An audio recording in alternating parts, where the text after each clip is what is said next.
Good morning. Devastating impacts of Hurricane Helene. Our prayers and all the lives lost, and those, particularly my husband, wife, son, daughter, mother, father alive.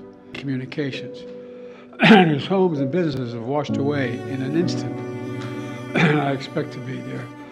Excuse me, I have reports of over 100 dead and consequence of this storm, and God willing they're alive, or that number is growing by the day. Georgia, Virginia, and Alabama washed away or blown away. Honors, and everyone who's been in a terrible car accident in Louisiana, including food. Let me close with this. As president, excuse me, and I've heard not even knowing where, excuse me, and your family still wondering where your loved ones are. Thank you.